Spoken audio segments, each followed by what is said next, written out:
dans ce journal, le sommaire. Pour commencer, à Butembo, la population fait bloc contre l'avancée du M23. 2 milliers d'habitants ont manifesté ce lundi 15 juillet pour dénoncer l'agression rwandaise dans l'est de la RDC. Sur mot d'ordre de la synergie des structures juvéniles, ont marché jusqu'à Moussienene, agglomération du territoire de Lubero, pour exprimer leur indignation et mettre en garde les instigateurs de cette guerre.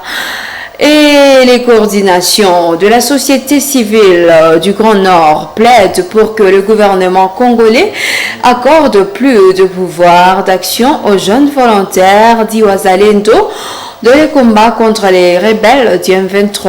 En audience avec le ministre de l'Intérieur, ces acteurs proposent la scission du commandement des opérations militaires et l'équipement des troupes au front pour plus d'efficacité. Voilà tout pour le sommaire.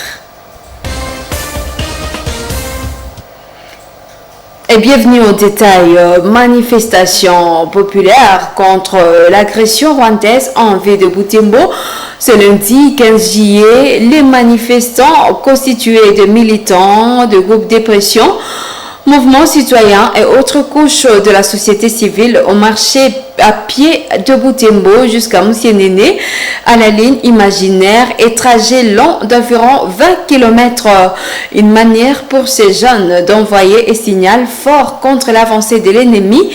Nous suivons les détails de ce reportage de Mme Penzi Mansekeli. C'est lundi 15 juillet, les poissons de Butembo sont bondés de dispositifs sécuritaires dans les heures matinales. Ceux-ci sont mobilisés pour empêcher une manifestation annoncée à la veille par diverses structures de jeunes de la ville. En si peu d'état, une foule a su se constituer pour défier un ordre tombé d'une délégation gouvernementale à séjour dans la ville.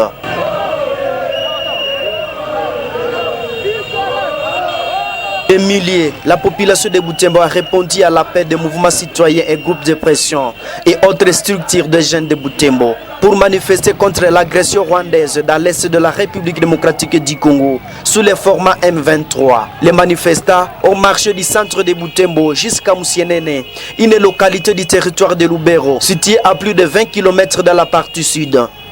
Ambiance. Selon les organisateurs de la marche, cette manifestation a pour objectif de dénoncer l'agression injuste imposée à la RDC par le Rwanda, à complicité avec la communauté internationale. Et bien, à travers cette marche pacifique, nous exprimons notre désaccord avec ce propos-là. Et nous voulons nous signifier que, justement, il n'y a pas son oncle ici. Et s'il peut même réussir à attraper toute la République, la ville de Butembo ne tombera jamais entre ses mains. M23 n'est pas le bienvenu ici. Si le M23 nous suit jusqu'à Butembo, ils ne feraient pas compter leur mort. Nous voulons mettre en garde Kagame et tous les complices qui sont à Kinshasa et qui sont même ici à Butembo. Nous leur disons, nous maintenons notre résistance. Nous maintenons notre résistance parce qu'il s'agit de la terre de nos ancêtres. Nous allons résister jusqu'au Butembo. Un message fort à la communauté internationale, aux USA, à tous les pays puissants de ce monde. Disons que la population de l'Est de la RDC a longtemps souffert. Ils ont chuté leur marche à la ligne imaginaire de Moussienene. Ici, les manifestants ont mis à garde Corne Nanga et son alliance Fleuve Congo AFC qui contrôle plusieurs agglomérations du territoire de Rutshuru et aussi du territoire de Lubero. Les jeunes s'opposent à la progression vers Butembo.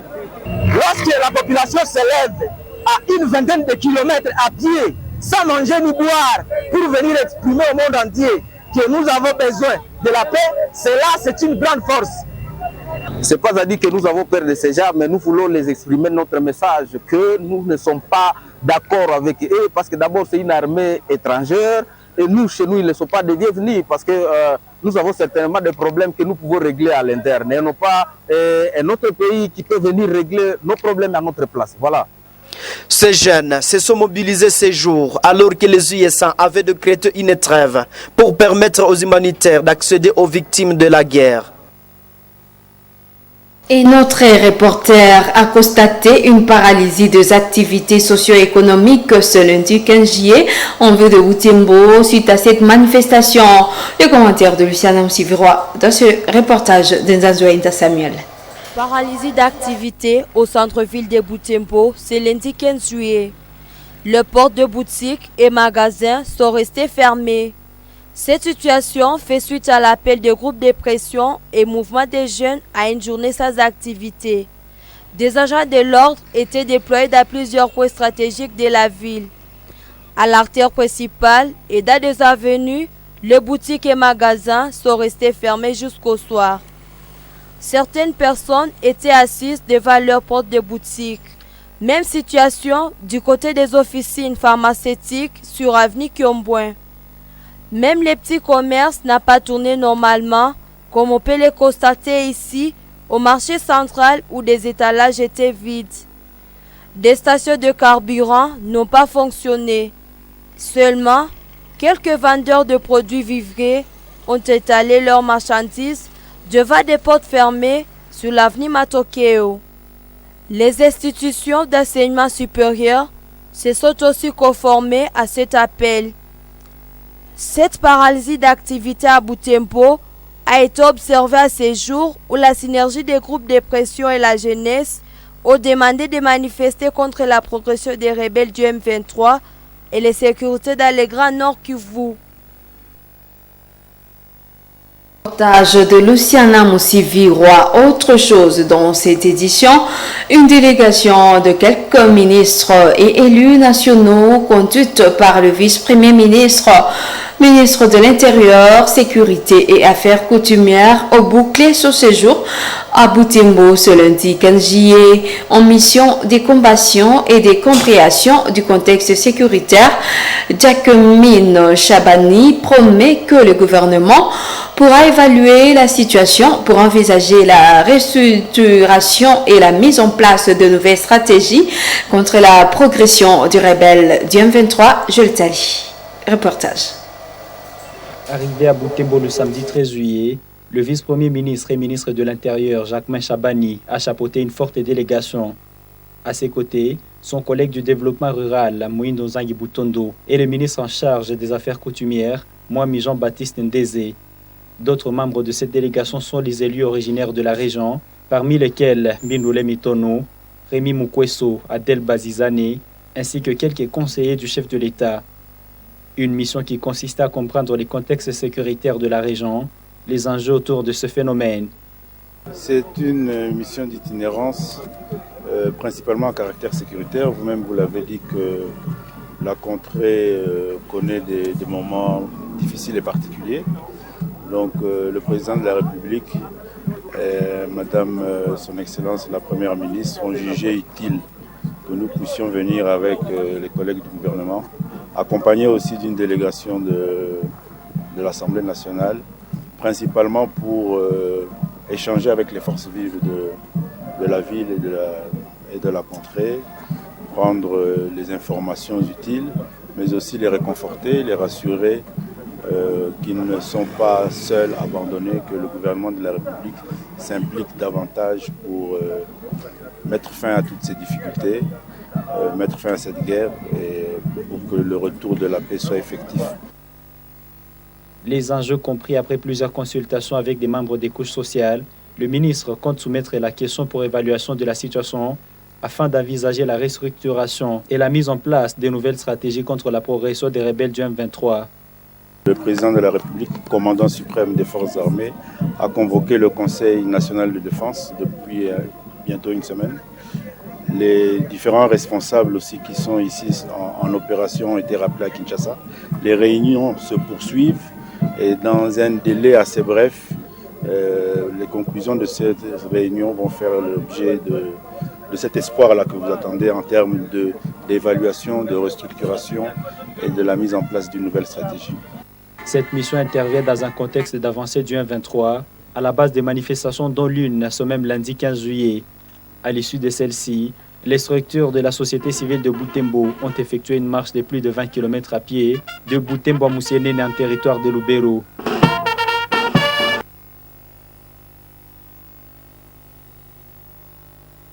Et Les acteurs de la société civile du Grand Nord demandent la scission du commandement des opérations militaires sur le front contre les M23, ce pour faciliter l'efficacité de celle-ci.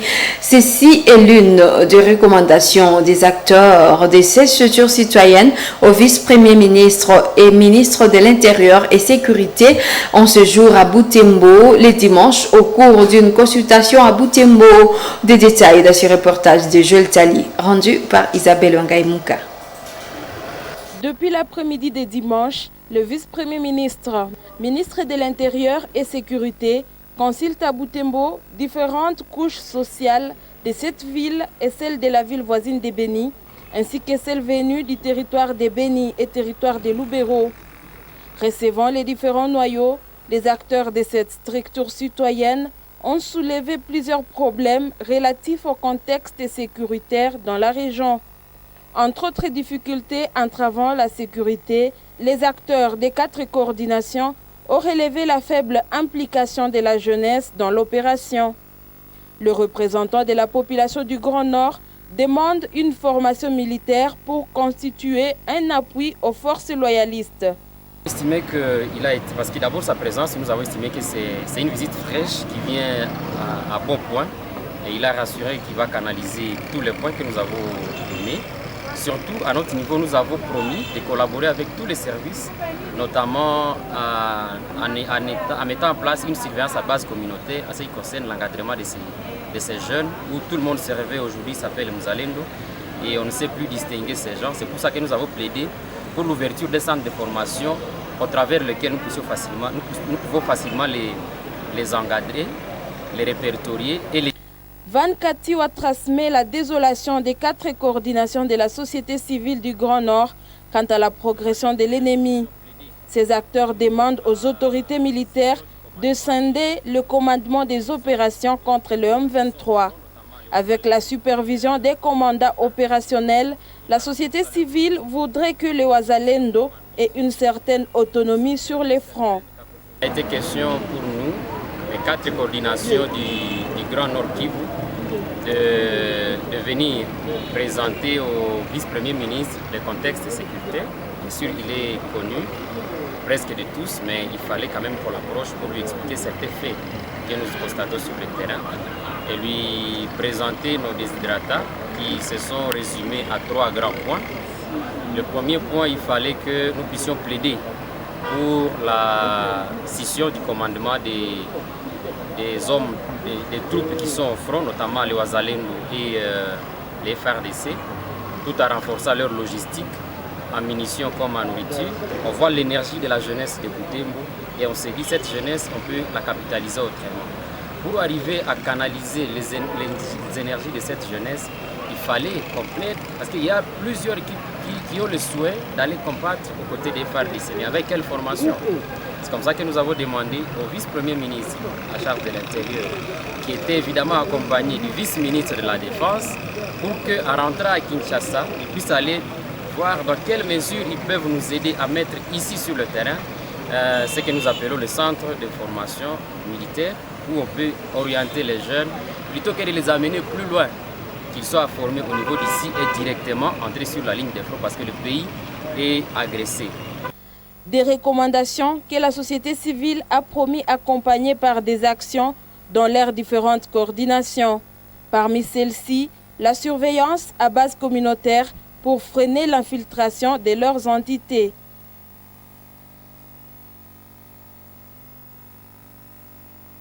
Et cette page, le poste de santé Mwamba de la zone de santé Kianzike, situé au quartier Congo-Yassika en cellule Katendengunza, a été la cible de bandits porteurs d'armes blanches la nuit de samedi 14 juillet 2024. Ils ont apporté 2 téléphones de patients, de l'argent et ont enlevé les infirmiers titulaires de ce poste qu'ils ont ensuite abandonné le matin des dimanches. Nous suivons les commentaires d'Emirembe Kitawiti. Il s'agit du poste de santé Mwamba de la cellule Katendengunza au quartier Congo-Yassika, visité par 2 bandits à couteau vers 2 h du matin de samedi 14 juillet. Ces malfrats se faisaient passer pour des secouristes de malades qu'ils apportent à l'hôpital, a rapporté le fermier titulaire du dit poste.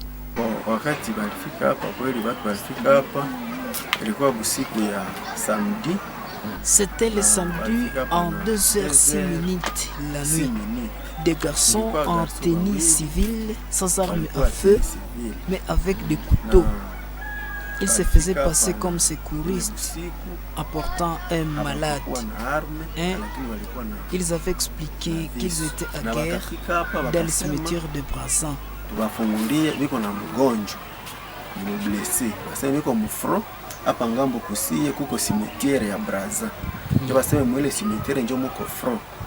En arrivant, ces malfrats ont enlevé les fermiers de ce poste et sont partis. Ils sont revenus pour piller des téléphones et de l'argent dans des chambres de malades, a dit ces patients.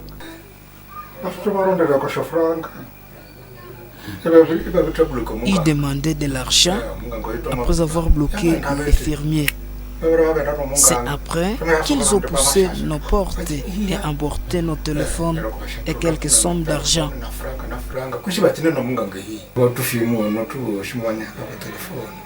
Cet infirmier s'indigne du fait que ces malfrats ont opéré en toute tranquillité, sans aucune réaction des services de sécurité.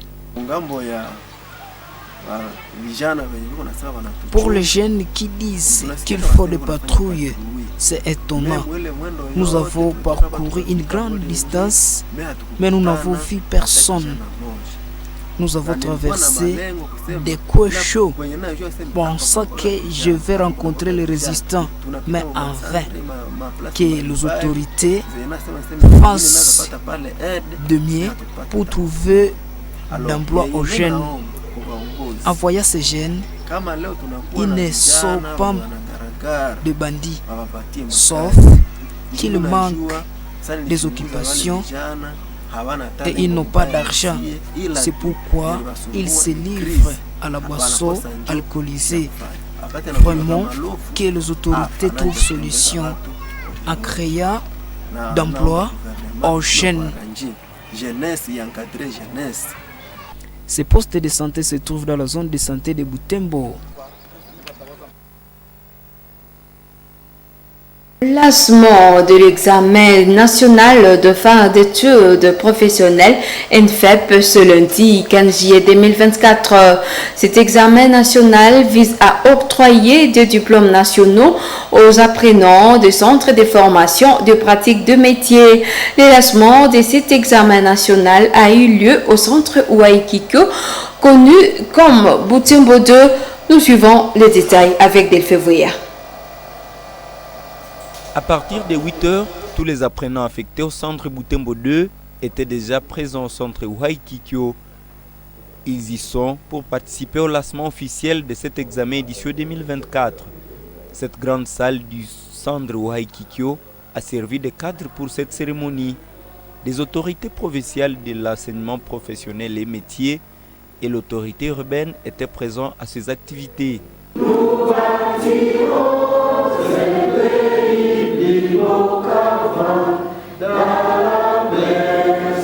Après cette étape, l'inspecteur principal provincial du Nord Kivu 2, Mwanzi Kalenga, a remercié les autorités nationales du ministère de l'EPEM pour l'organisation de cet examen au niveau de la province éducationnelle Nord Kivu 2. Il est revenu sur les statistiques des candidats à cette épreuve nationale. Un vibrant hommage à son Excellence M. Marc Ekila Likombio, ministre de la formation professionnelle, pour avoir combattu avec nous en acceptant de reporter la session ordinaire de l'examen national de fait d'études professionnelles du Nord Kivu 2 pour 57 centres de passation organisés en province éducationnelle Nord Kivu 2. Il se présente aujourd'hui à la deuxième phase de l'ENFEP 5706 candidats, dont 3234 filles. Berthe Kalenda est le directeur provincial du Nord Kivu 2. Il énumère les objectifs de cet examen. Parmi ces objectifs, il cite la lutte contre le chômage et la délinquance. Sur l'ensemble du territoire national, nécessaire pour garantir les objectifs de développement durable faut aider ainsi. C'est pourquoi le ministère de la formation professionnelle des métiers n'a pas vocation de former les demandeurs d'emploi. Nous voulons voir à l'œuvre. Et la prolifération des groupes armés locaux résulte du chômage accru de la jeunesse. Après tous ces discours, le représentant de l'autorité urbaine Katsubateri Awite a déclaré ouverte cette session ordinaire de l'ENFEP. Je vous invite tous au respect sans faille de toutes les instructions pour un apprentissage heureux de ces épreuves. C'était alors l'ouverture des malles devant 4 candidats témoins.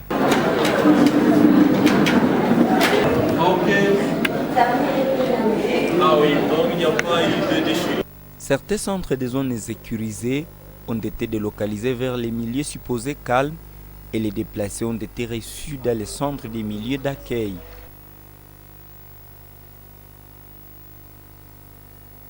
Le monde entier célèbre chaque 15 juillet la journée des compétences de la jeunesse. Le thème mondial pour l'an 2024 est les compétences de la jeunesse, de la promotion du développement et dans la restauration de la paix. À Butembo, plusieurs structures juvéniles militent pour développer la compétence des jeunes. Parmi elles, la Plume d'Or, dirigée par Mapson Vite. Parmi ces domaines d'encadrement figurent la poésie, la musique, la chorégraphie et tant d'autres. D'après Solidaire, c'est développer les talents de jeunes pour mieux servir l'humanité. Mapson Vite s'est confié à Sacré Kangisi et Luciana Moussivirois. C'est des compétences scéniques et artistiques, si je peux dire comme ça. Ils sont très bons en écriture, ils sont très bons en scène, en travail de scène, en travail artistique, en créativité, en beaucoup de choses. Et en fait, une compétence aussi à transmettre un message, pas de la manière de tout le monde, mais d'une manière un peu, je peux dire, artistique. Alors ? Je suis très convaincu, déjà au fait que, bon, ici, quand par exemple on va dans des écoles, nous écoutons de nos poèmes qui sont scandés dans des écoles. Je crois que les enseignants, eux, ont compris le message que nous remettons dans la jeunesse. Quand la jeunesse est nourrie de sa conscience pour la paix ou pour l'espoir, c'est une jeunesse au fait qui se bat, qui monte et qui promet, qui nous donne un avenir meilleur par rapport à ce qu'on nous a toujours vendu depuis toujours. En tout cas, moi j'y crois, je sais très bien que ce qu'on fait, il y a beaucoup de gens qui nous demandent combien on a à banque, combien on fait entrer avec tout ça. On leur dit qu'un bienfait n'est jamais perdu. Tout ce qu'on donne, ça ne peut pas s'évaluer en termes d'argent. C'est en termes de vie, parce que la vie n'a pas de prix. Le journaliste Bienvenu Mboussa Ngoumoja de la radio Liberté Butembo a été inhumé dimanche 14 juillet 2024. Les cérémonies d'hommage ont vécu pendant la messe des funérailles à la cathédrale de Butembo en présence de plusieurs journalistes et d'autres membres du mouvement d'action catholique dont il faisait membre. Cet ancien étudiant de l'université de l'Assomption au Congo UAC meurt à l'âge de 29 ans. La presse de Butembo regrette la disparition des vaillants journalistes. Nous suivons. La messe des funérailles d'Mboussa Ngoumoja Bienvenu, journaliste de profession, a été dite à la cathédrale de Butembo à partir de 13h. Ici, les journalistes des radios et télévisions, membres de l'Union de la presse du Congo, ont été représentés valablement. Le membre de sa famille biologique et des mouvements d'action catholique de la paroisse cathédrale ont rendu également les derniers hommages au regretté Bivès.